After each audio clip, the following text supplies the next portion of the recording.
Okay, welcome everyone to the LAO Centralized Access Channels and Services presentation. Thank you for taking the time to join us today. We are excited to give you an overview of the intake services that the public is free to access. This session is an opportunity for you to ask any questions that you have about the range of service options we have available today. We also welcome any feedback that you have about how the information is presented today. We will be distributing a short survey at the end of our presentation. We're also going to be taking this presentation on the road, presenting to other community partners across the province. So your help with feedback is extremely important to us. Over the past couple of years, working with many departments and regional staff, Legal Aid has been working to improve the way we serve clients, including streamlining access, intake and eligibility processes, and introducing new digital channels. By focusing on widening clients' access points, Legal Aid has made it easier for our client to get the information they need, making applications easier for clearly eligible clients and allowing applicants to go back and update any information made at their point of intake.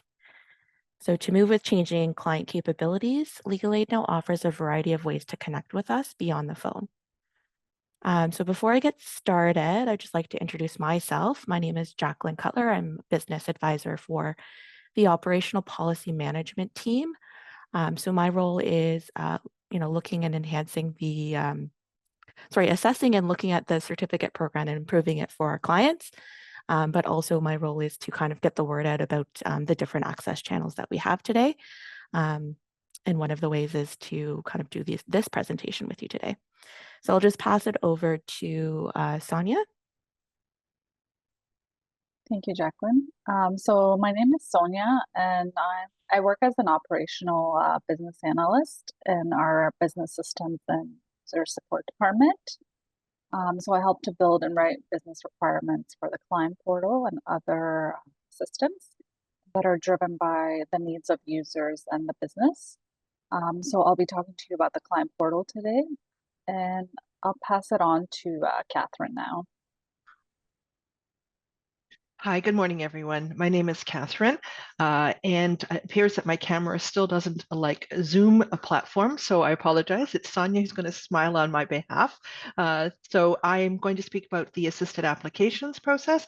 I am a family law lawyer. I support the CLSC staff and team that are doing the liaison with our Court of Appeal and doing the assisted applications, as well as I do appeals review.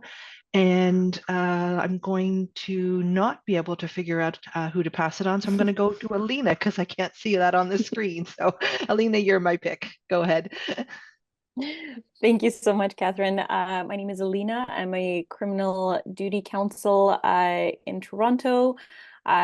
We are going to speak, me and my colleague Divya, we're going to talk about the in-person services for family and criminal law. And Divya, I'm going to pass it on to you. Thanks so much. So my name is Divya Krona. I'm a criminal duty counsel staff lawyer. And as Alina mentioned, we're going to be talking about the in-person services today for family and criminal duty counsel. So I will pass it on to Kate. Thank you. My name is Kate. I'm a business advisor with the Regional Service Division. The Regional Service Division oversees the Duty Counsel program as well as direct client service. That includes our various senior counsel programs and family law service centers. I look forward to sharing this information with you today, and I will turn it over to Stacy. Hi, good morning, everyone. My name is Stacy Huxtable. I'm with the External Relations Department, so I'll be closing off the presentation. I'm a family lawyer by trade, and I was the manager of the Family Law Service Centers in Chatham, Windsor, and Sarnia. And as I said, I'm now on secondment with the External Relations Department. Welcome. Thanks, Stacy. I think we also have Moyo on the call, so Moyo will be kind of monitoring the chat for us if any questions come up. We'll also be paying close attention to the time as we only have just over an hour with you, and just want to ensure that you get everything you need today. Again, this presentation is recorded, so it will be made available to those that weren't able to attend today. So I'd just like to start off this session with a land acknowledgement. So I am grateful to live and work and be speaking to you from the traditional territory of the Anishinaabe and Haudenosaunee peoples. Kingston is situated on the traditional territories covered by the Upper Canada Treaties, including Treaty 9 and Treaty 3. The territory we now know as Ontario was and it is governed by treaties from the peace and friendship treaties to the numbered treaties, all of which bind many nations to share those territories and protect the land in the spirit of peace, friendship, and respect. Today, this region is home to many Indigenous people, including First Nations, Métis, and Inuit people from across Turtle Island. And we recognize that we must do more to learn about the rich history of this land so we can better understand our roles and responsibilities. Myself and my colleagues actively acknowledge our nation's commitment to the Truth and Reconciliation Truth and Reconciliation Commission's calls for action, the UN Declaration on the Rights of Indigenous Peoples, and the Missing and Murdered Indigenous Women, Girls, and Two-Spirit reports calls for justice.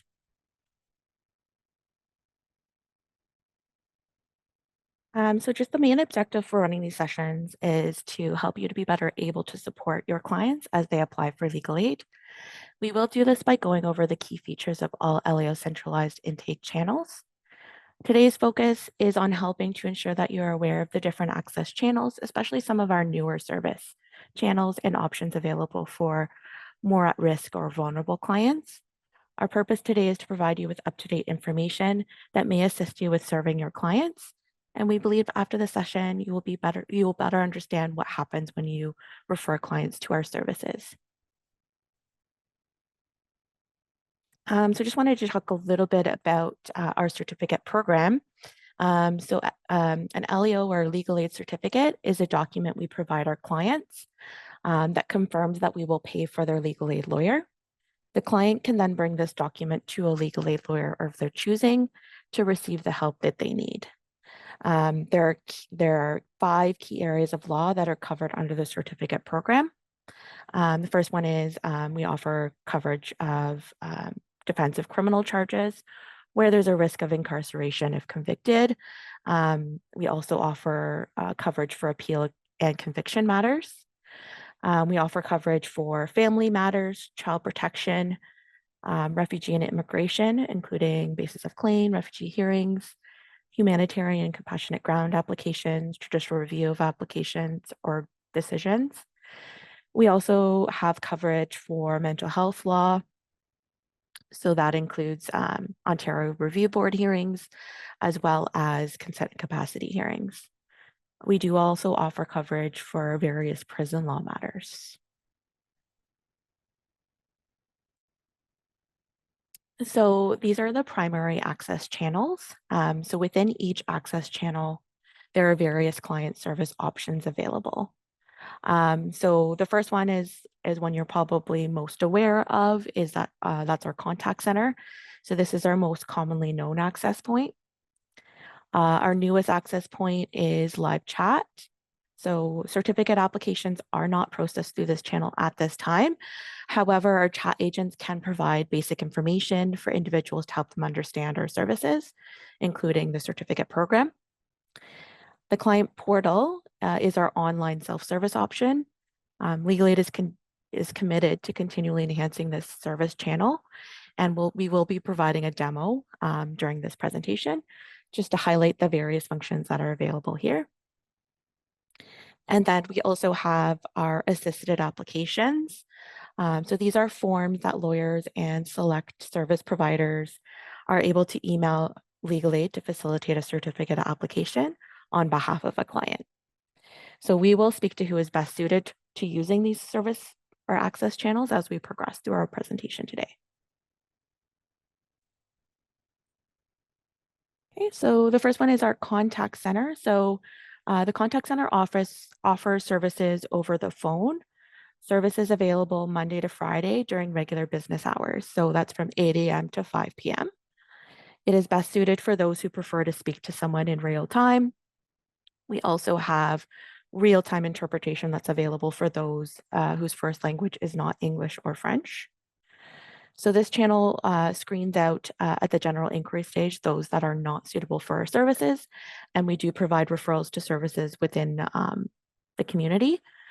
We also offer referrals to services within Legal Aid, including our summary legal advice callback service for family and criminal matters. We also refer to our community clinics as well.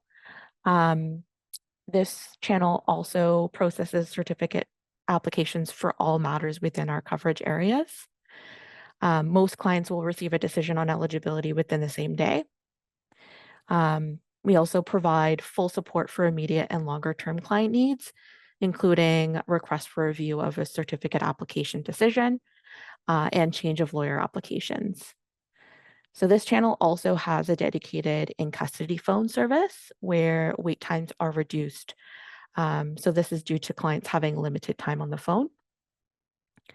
The contact center also includes a lawyer advice service, particularly for family law, and it's available 9 to 5, and it's for particularly those clients that need services because they're experiencing domestic violence and they have a limited call window due to safety concerns. This line is also for anyone that's dealing with the Children's Aid Society and they've been notified that their child is being removed imminently. They can also call if they're calling from a jurisdiction outside of Ontario and they're seeking advice about an Ontario family law matter. This live advice queue is also available for clients that are calling with a support person. They may have a mental health challenge and they're finding it difficult to coordinate callbacks, or they may be residing in a shelter and they don't have access to a phone or can't coordinate a callback. It also could be for any clients that are inpatient in hospital and having to use a service provider's phone. So although this contact center service is the most comprehensive service, it is restricted to regular business hours, so that may not work for everybody. I'm just going to pause here to see if there's any questions.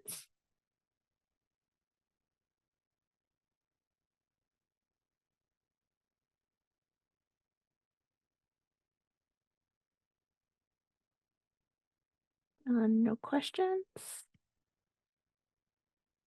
All right, I'll move on to chat. So chat is our newest access point to the organization. So the service channel is 2 years old this month. So chat is available in both English and French. And we have live agents available to respond to any general inquiries on our website. So live chat agents do not ask any personal or case-related questions during the chat interaction. Clients have the ability to print or email themselves a copy of the chat transcript, as well as provide feedback about their experience at the end of their interaction.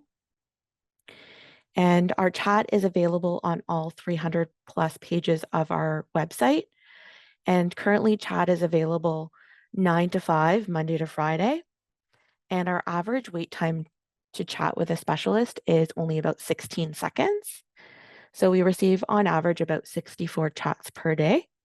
So it is a great option to promote to clients that just need general information or have questions about how to apply for legal aid or just questions about our services. So although this chat channel offers chat support, its services are limited to information only. So it will require another channel to progress matters if they're looking to apply. So this may not be suitable for everyone. Any questions?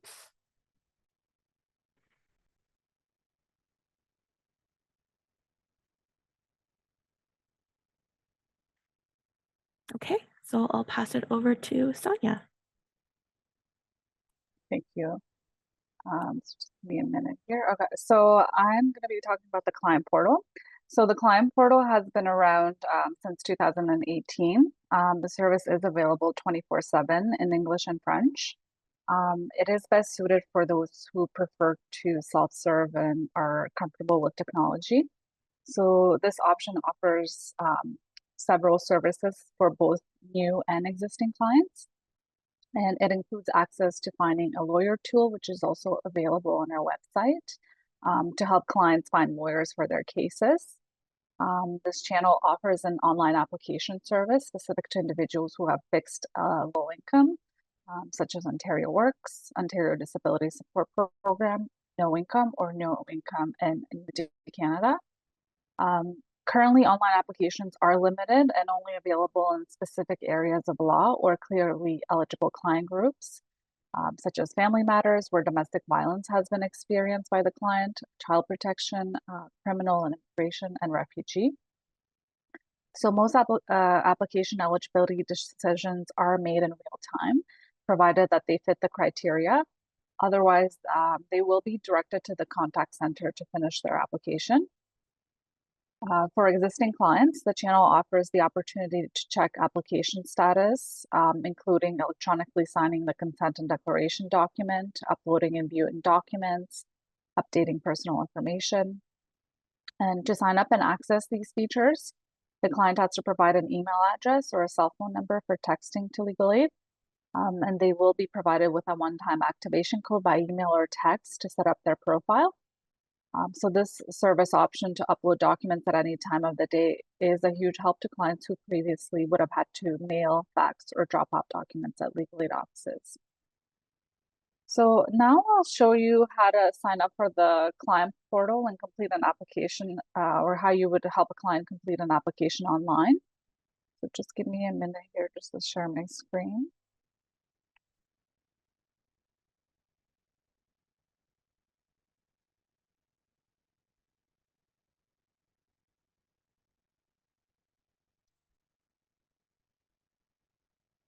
So can everybody see my screen?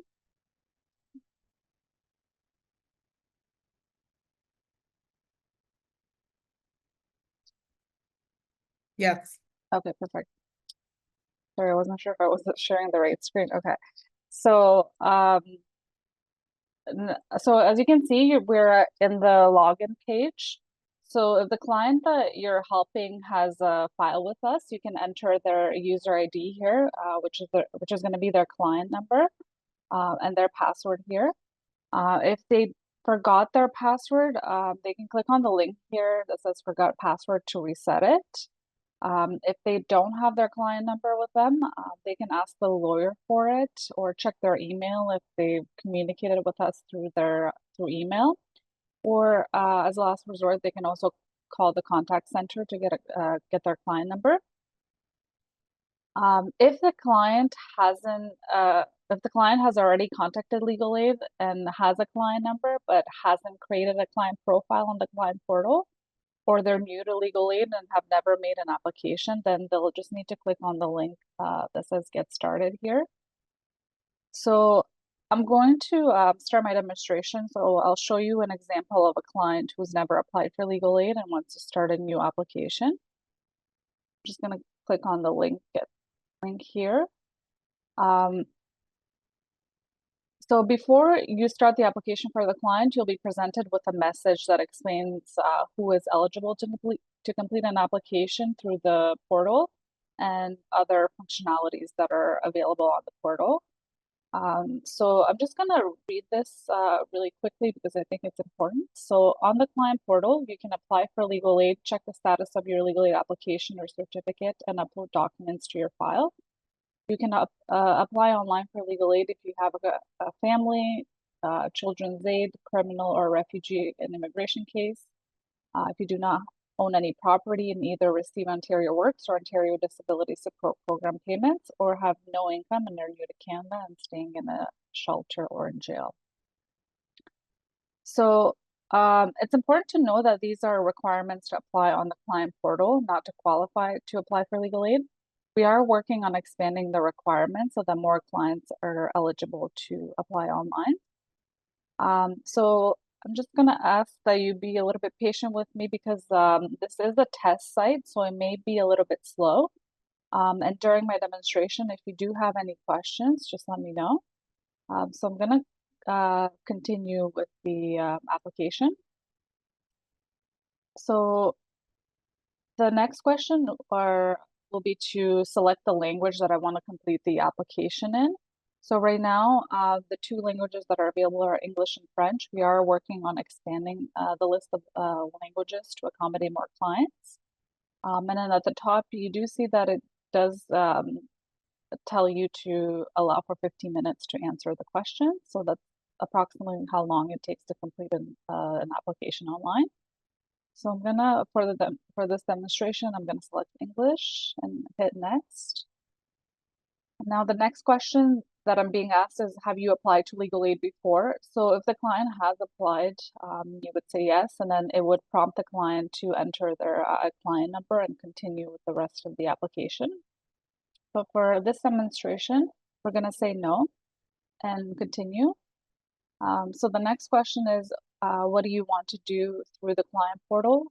So we're gonna say, so most clients will probably want to make a new application. They would select other if they have questions or they want to apply for something that's not covered through the client portal, like maybe like a social tribunal matter or a landlord and tenant matter.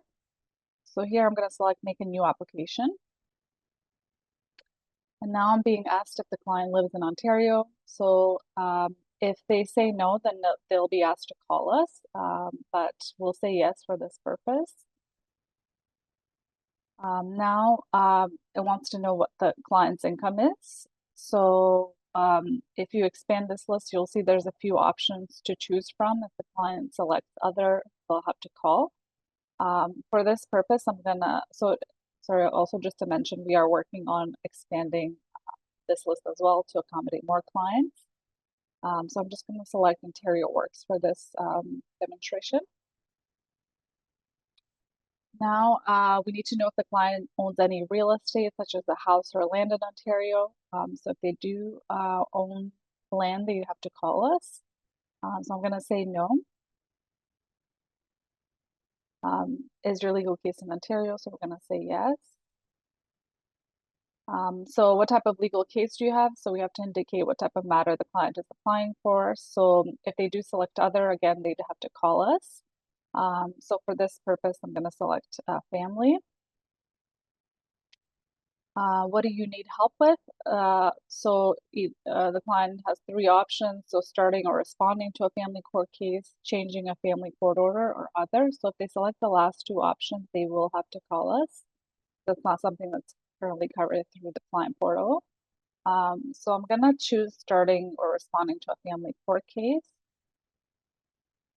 And for every family law application, we do have to ask the client 3 questions related to domestic violence. So these are just questions that just help us understand the client's situation and determine the best legal aid service options that are available. And it also helps the system understand what kind of certificate to issue to the client. So the client does have to answer yes to at least one of these questions to move forward.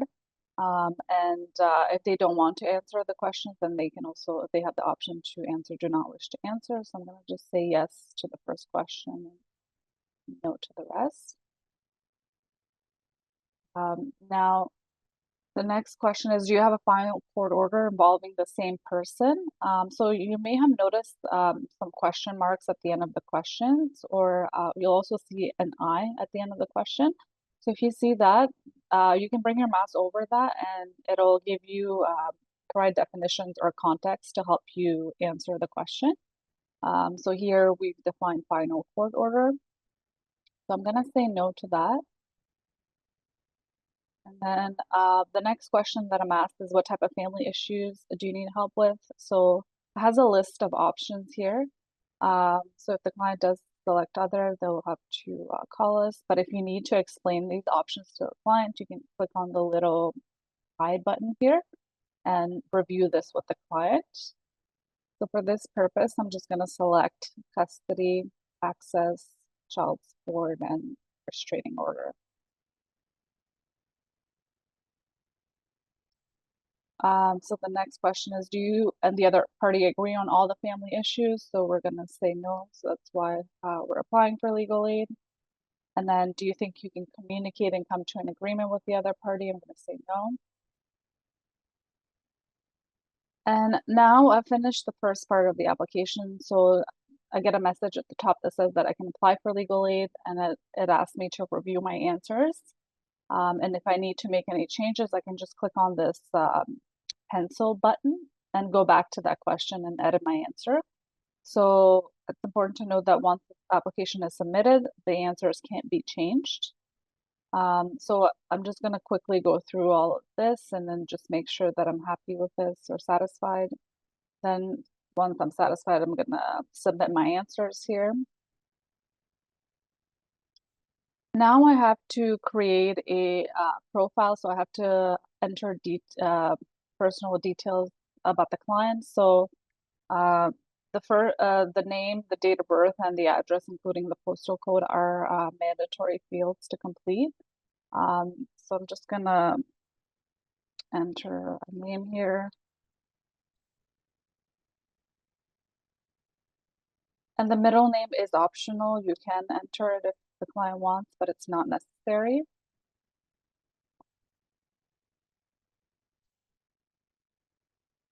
And then the client's email. So I'm gonna put my email just because this is where the email that I'll be using to communicate with legal aid and to activate my file. And then you also have to enter the client's date of birth. So you can enter it manually. So it does go by month, day, and year, or you can just use the calendar option here. Use the calendar option. And then the phone number is optional. So if you do enter the client's phone number, you can also check this box here to agree for the client to receive text messages. So the only text message that we'll send to the client is their their authentication and activation codes to create the client profile, which I'll show you very soon. So I'm just gonna add a phone number here. And the address is also mandatory.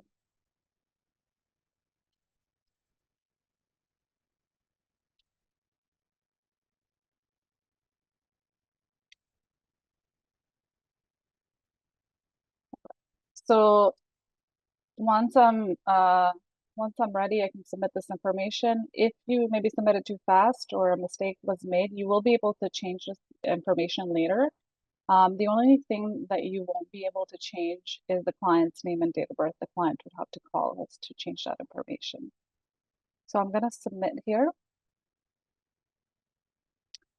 Okay, so now I've gotten confirmation that I've created a login and I need to continue with my application. So I need to confirm my email that by clicking on the confirm my email link in the email that was just sent to me.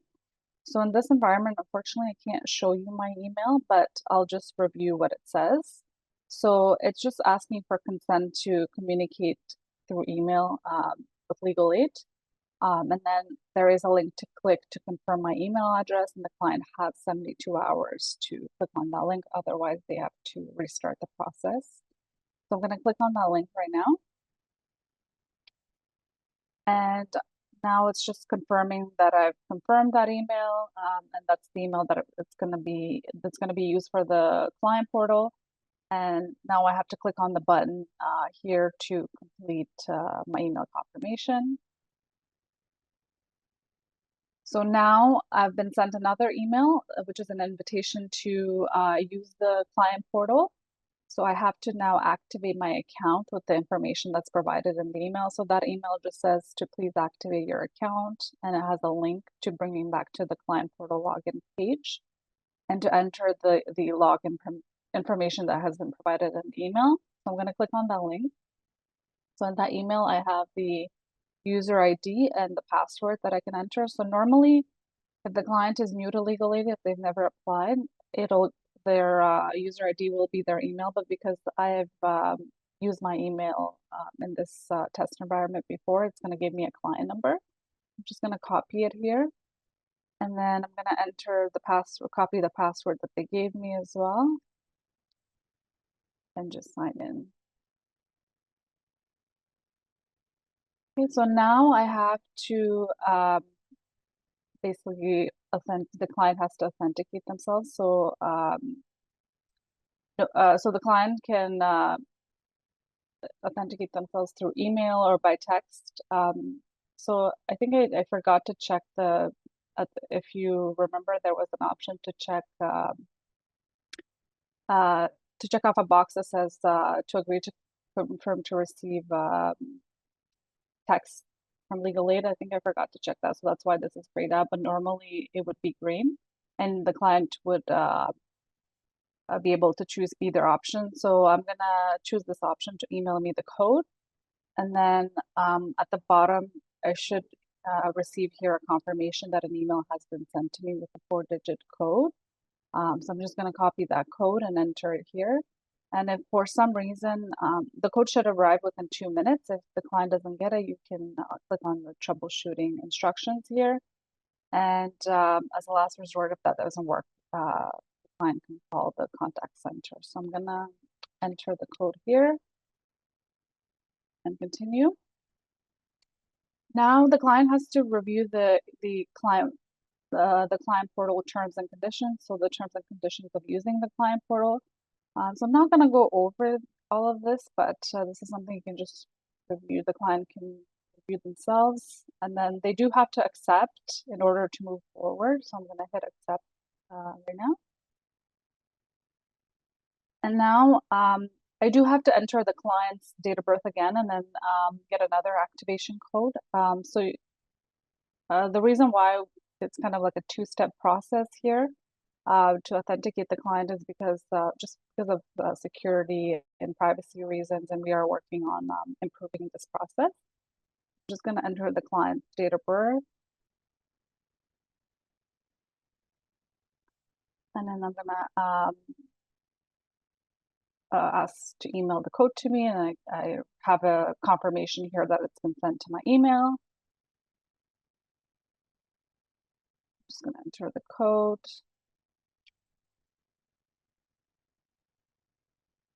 So I finished the validation process. Now I have to change my password and add a security question here. So the password that you would have to enter here is the password that was sent in the email in one of the previous emails. So I'm just going to copy it, and then I'm going to create a new password following the minimum of the requirements here, which is a minimum of 8 characters and 1 character from each of the following criteria here.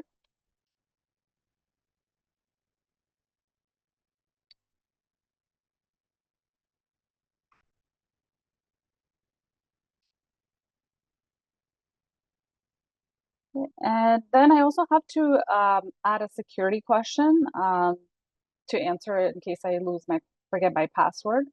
So there's only a few questions here, but we are working on expanding this list. So I'm gonna choose the first one here.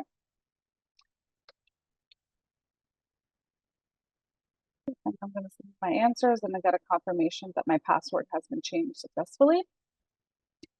So now we have to answer some questions about the client. The client has to answer questions about their gender identity. So at the top here, you see a definition and then how to answer that question. So here, I'm just going to choose this first option here. And then the client has to also answer what their current immigration status is. So we need to know that to move forward with the application. So I'm sure sometimes the clients may not know. So just do your best to answer that question. So I'm going to just choose citizen here. And now we have to answer some questions about the client's identity and their status in Canada. So these questions are just meant to help us understand who uses our services and inform our policies and procedures, and it doesn't affect the client's eligibility. So the first question is, do you identify as First Nation, Métis, or Inuit? So I'm just going to say yes so you can see what the next question will be. So the client answers yes, then they can choose one of these 3 options or other. So I'm going to choose First Nation. And then they have to indicate whether they have status, if they're status or non-status. I'm going to say status. And if they live on or off reserve. So they off reserve here. Now they have to answer questions about a question about their race. So basically which racial group they identify themselves with. So if they only identify as Indigenous, they can select this option, and then they'll get a little message here that says that no other items can be checked off here in the list. They can also answer don't know or prefer not to answer or other if if their race doesn't fall within one of these categories. So I'll just pick a random one here and go next. So now I need to complete the complete questions about the client's financial situation. And just before I do that, the client will get a reminder that if they decide to stop their application here, their data will be saved and they can come back to it and finish it. And they will have 15 days to finish the application. Otherwise, it'll expire and they'll have to start the process over again. So the first financial question that we ask is what best describes your living situation. And then if you bring your mouse over this question mark here, it helps you answer that question. So those are the options that you'll see here in the drop-down menu. So I'm just going to say renter here. The next question is, what is your family size? Please include yourself. And then you can see here who is included in the family, who legal aid includes in the family size. So here the client can just you can add the client's family size here manually, or you can use the arrows going up and down to add the client's family size. The next question is, how much do you have in liquid assets? So again, you can view here what we consider as liquid assets. I'm just going to say $50. Is anyone helping you complete the application? So if you're helping them, you would say yes here. And then here you would have to select from the list, so what your title is. So if your title doesn't fall within one of these titles here, you can click other. And we are also working on expanding this list. So I'm just going to put shelter worker here. And here it does ask for your full name, but if you don't feel comfortable providing your full name, you can just put your first name. So I'm just going to put my first name. And then I'm going to add my phone number.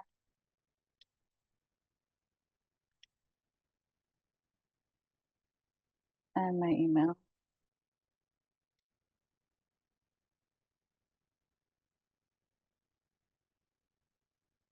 And because earlier I indicated that the client was on Ontario Works, I will have to provide proof of that. So either the client would have to provide their 9-digit membership ID with Ontario Works, or they can upload a statement from Ontario Works. And then if you click on this little picture here, it shows you a sample of an Ontario Works pay stub and then where the client could find the membership ID here. So I'm just gonna enter the membership ID here. And once I'm satisfied with that, I'll go next.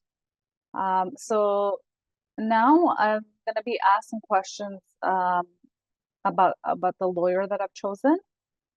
So do you have a lawyer? So if you say no, if the client says no, then they'll be presented with this message that says you can find a lawyer in your area who does legal aid work by using our Find a Lawyer tool. So it'll direct them to our website to find the lawyer.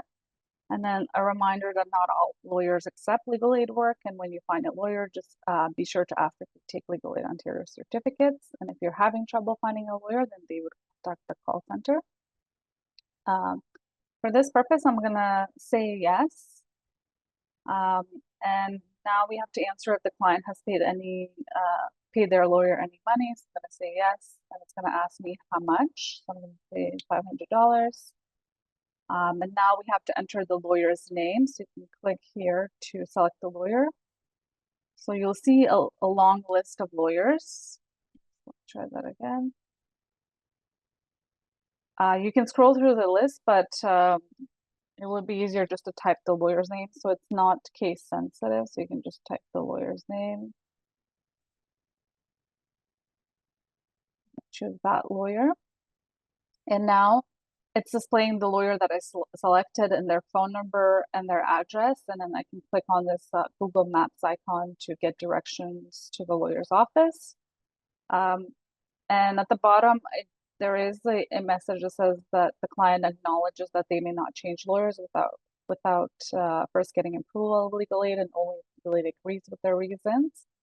And legal aid rarely allows them to change lawyers. And to please remember that not all lawyers accept work, and to speak with the lawyer and make sure they take legal aid certificates. So the client is not 100% sure that they want to use this lawyer, or they're not sure if if the lawyer shows up on this list, they should accept legal aid certificates. But if they're not 100% sure that the lawyer accepts the legal aid certificates, then you can just say no to this question here, and you won't be prompted to enter the lawyer's name.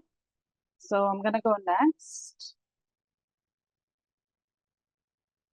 Now, every client that applies for legal aid has to sign a consent to inspect documents and records form. So this is just basically outlining their duties and responsibilities to legal aid, and they would agree that to allow the legal aid and the lawyer can share information between each other. They also give consent to obtain information from and share information with third parties, and consent to inspect documents and records. So the client, you can have the client to read that or review it with them. They do have to hit accept at the bottom to move forward. So once they hit accept, that is their electronic signature. So now I get a message saying that selecting OK to confirm all of my answers and to submit the application, and that I won't be able to change my answer after I click OK. So now the application is done. I'm gonna get an email to my email address within about 15 seconds. Just confirming that I'm eligible for legal aid, and it'll give me my client number and my certificate number. But I can also check the status of my application by going to the legal aid applications tab and then the activation cases tab. So I'm going to click OK and do that. So I'll show you how to find it. So you would go to this tab here, and just keep in mind that it will take about 15 seconds to show up. So it won't show up right away. So when I click on that tab, I'm automatically brought to the new application tab. So here, this is where I would start a new application if I needed to start another one. And then the history tab would be any previous applications that I've done, that I've completed, would show up here. And then active cases is any current cases or applications that I have going on. So like the one that we just completed. So I can see the details of my case. I see the case ID, the application date, the type of case, which is family, my certificate number, the lawyer's name, the status of the certificate. So the client has been approved, that certificate has been issued. Then the application details. So if I click on available, I can see the list of the questions that were asked and how I answered them. So just a copy of my application, basically. So if you client can review that if they want, and then hit return to go back. And now I'll also show you the other tabs. So if the client ever needs to send any documents to legal aid, they would go to the file upload tab. So it will ask them the type of document that they want to send us. So there's usually 3 types of documents that they would send.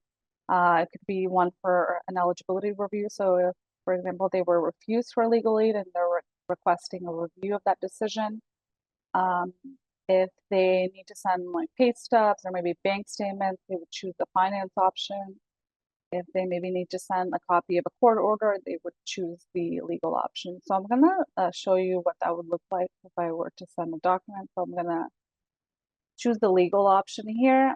And then the client, you would have to choose the case ID. So you click on the lookup button there. And then if client have multiple cases, you would just need to make sure that you select the right one. So if they only have one, so I'm just going to select this one. And then just a quick description of what the client is sending. So we're going to say it's a family court order, and then attach the file. And then once that's done, it'll go into the history tab so you can see what any previous documents that the client has uploaded.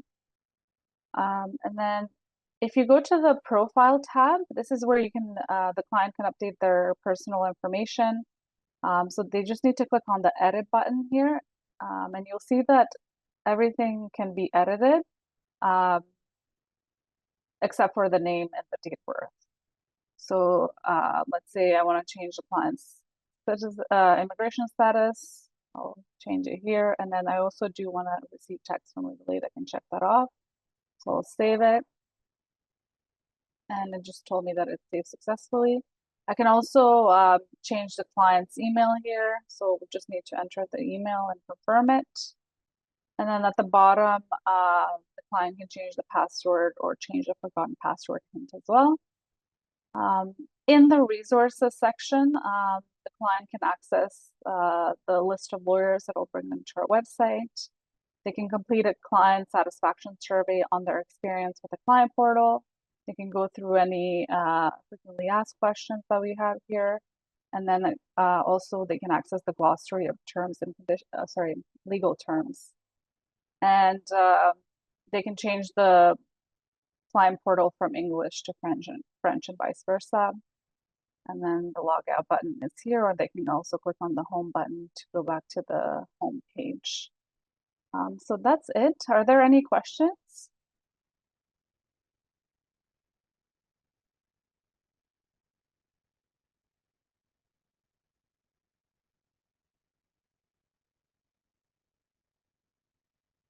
Okay.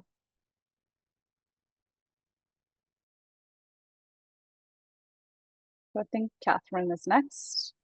I am. Thank you very much, Sonia. I'm going to speak to you about the Assisted app. This channel offers select internal and external service providers the ability to submit a form that they fill in with the applicant seeking an initial application for a legal aid certificate. This channel is available in English and French and may occur outside regular business hours, depending on the availability of the service providers that are assisting to complete the form. The form can also be used if someone speaks another language and then fills the form in English or French and submits it to us. On average, LAO is receiving about 750 of these applications per month. This provides assistance to some of the most vulnerable clients that LAO serves. These applications are processed by LAO staff from the information received on the forms that are submitted to a centralized email box. The processing for the forms is set to be 3 to 5 business days, although we are able to complete them in less time in most cases. Eligibility is determined in the first instance as the form is reviewed by the staff. Lawyers and other select service providers are using these assisted application forms for those who do not speak or read English or French themselves, have low literacy skills. They may live in communities or institutions without access to phone or internet. They may have some difficulty in traveling to one of our offices, courts, or clinics, or they may just not be very comfortable with technology. They may consider a person may use this also if they are uncomfortable using a phone or just aren't able to stay on the phone for any time. And then also we found that they're very helpful for youth in expediting our Section 25 orders, as youth are sometimes challenged in navigating the criminal court system. Like the portal, the service is offered to those who have a fixed low income, either OW, ODSP, or those that have no income or who may be new to Canada, having no income, or those that are in custody. The coverage is for criminal matters, child protection proceedings, family law, domestic matters where domestic violence has been experienced or declared, and or for immigration and refugee matters. Coverage is available, the option is limited to the providers and stakeholders that have had a review of how to use the forms and to complete them so that we get all of the information we do need on the forms. Currently, that is roster lawyers. So anyone who is a panel lawyer with legal aid, so anyone who is servicing our shelter clients on the family panel or the child protection panel would have access to these forms off of our website. Also, our LAO duty counsel, so any encounters at the courthouse, our staff lawyers, including the senior counsel program in both criminal and family, Bridges duty counsel, who are our 24/7 criminal lawyers who assist our callers who need help all 7 days of a week. Those lawyers also can fill the form in, as well as the public guardian and trustee uses the form. Some of our mental health court workers and some Indigenous friendship centers in the north are using these assisted applications. Is there any questions in regards to the assisted applications process?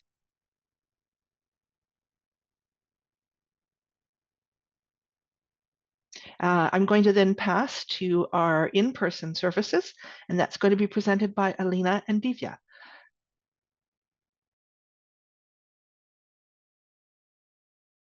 Thanks so much. I appreciate that.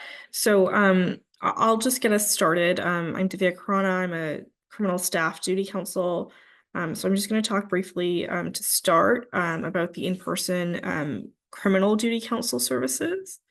So right now, criminal duty counsel provides services via a hybrid model, meaning both in person and virtually. Even if a client is refused a legal aid certificate, they may still qualify for duty counsel assistance. So that's important to know. There is still a financial eligibility test to qualify for duty counsel assistance.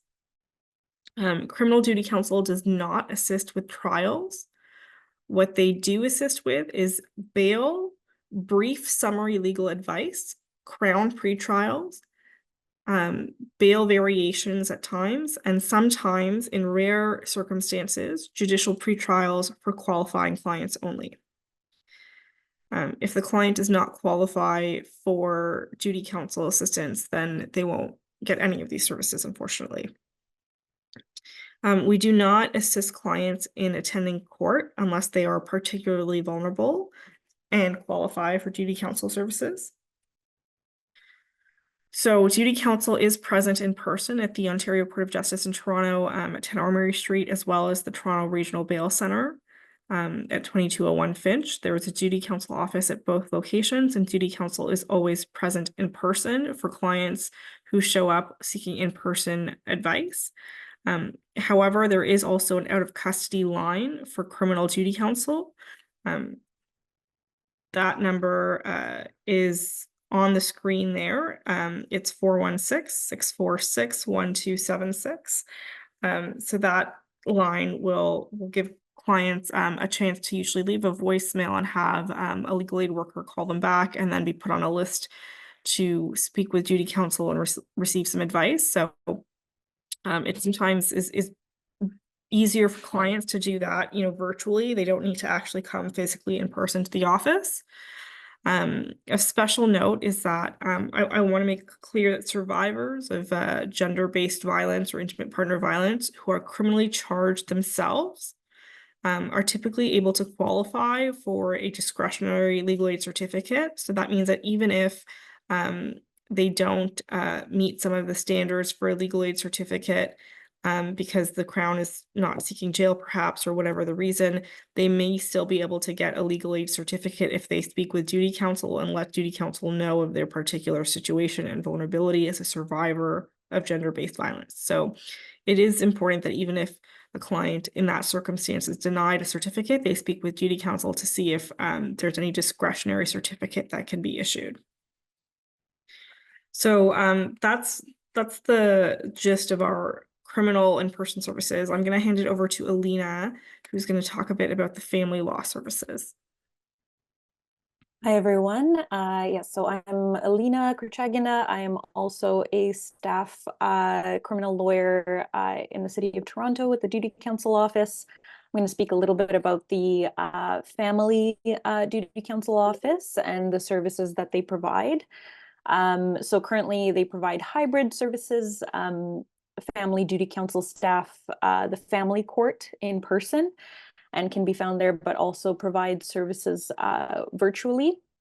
The Duty Counsel Office offers what's called advice counsel services, so also known as Family Law Information Center. The acronym is FLIC or FLIC. Currently, it's appointment-based. It's a virtual service. Qualifying clients receive about 20-30 minutes of summary legal advice. The Duty Counsel can also make internal referrals, often to the document preparation offices or the certificate program, and to external service providers where it's appropriate, like Pro Bono Students Canada, mediation services, and the Barbara Schleifer Clinic. If a client is unable to meet virtually, Family Duty Counsel will schedule a time to meet with them in person at the courthouse. I understand that the Family Duty Counsel Office has found the appointment-based model to be very helpful for clients. Family court is extremely paper-driven, and so the process of scheduling appointments in advance allows clients to send us their court documents in advance, which allows the Family Duty Counsel or Advice Counsel the chance to review the materials and provide more fulsome advice. Now, it's also important to note that there are often safety concerns for clients of Family Duty Counsel Office, especially those who are survivors of domestic violence, and there are clients who prefer to speak with advice counsel or duty counsel from the safety of their shelter, with a worker, or in an otherwise secure location. And so the appointment system enables them to have a support person present, or have a choice of where they're meeting the lawyer. Now, the courthouse is also open to the public. So there are times when the other party or alleged perpetrator of the violence may be at the courthouse at the same time, unbeknownst to the client, and that can escalate the conflict and potentially place the client at risk of further harm. So it's important to make sure that the remote services are available to the clients.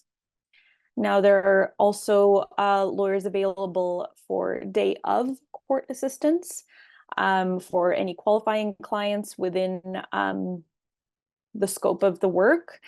So day of court services include summary legal advice, negotiations, consents, and in-court assistance.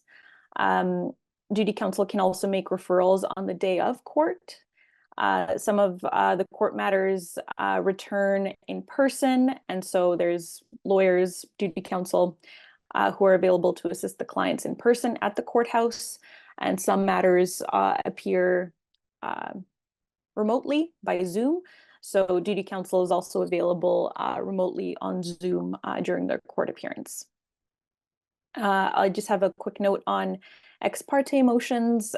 So there's duty counsel available in person and virtually to vet for any potential emergency motions.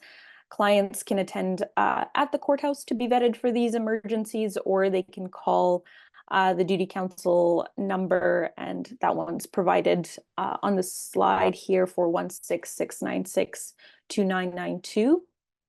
If the matter is deemed to be a valid ex parte motion, duty counsel will assist in drafting and arguing the motion. If the matter is not deemed to be a valid motion, duty counsel will refer the client to any internal or external resources, depending on the services that the client qualifies for. And just a note on the scope of services for the advice counsel that I mentioned earlier. So the services that they provide can include decision-making responsibility, parenting time, child support, spousal support, restraining orders, refraining motions, default proceedings. So that's where the Family Responsibility Office is taking a payer to court. CYFSA matters where Children's Aid Society is involved, and as I mentioned, potential ex parte motions. Advice counsel and duty counsel do not assist with non-emergency motions or with trials, and family duty counsel do not provide in-person advice in shelters. So that's where the making an appointment, meeting remotely, is useful to reach family duty counsel. And the best number, as I mentioned earlier, to reach out to family duty counsel is provided on the slide there, 416-696-2992. Just have a quick note on family law service centers. So FLSC, family law service centers, are independent offices separate from duty counsel. They're appointment-based and referral-based. There's no duty counsel at the FLSC offices in Toronto. They each have a lawyer manager and a team of legal aid workers, and sometimes lawyers, depending on the office, that provide document preparation. Again, as I mentioned, family law is very paper-driven, so this is a key service. Duty counsel will refer clients to that FLSC office for document preparation services, and then those clients can come back to duty counsel on their court date. So that's it for family duty counsel in-person services. Divya and I can be reached by email if there's any questions that come up, and we will do our best to provide you with any information. Thank you so much.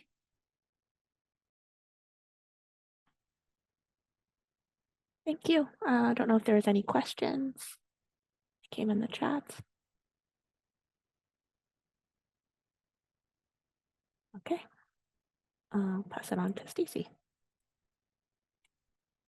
That's very informative, duty counsel lawyers. Lots of information there for all of you at the shelters. So there's an email there on the screen for our external relations department. If you have any questions, feel free to come off mute now or put it in the chat. But if you think of something after, please do not hesitate to reach out to us.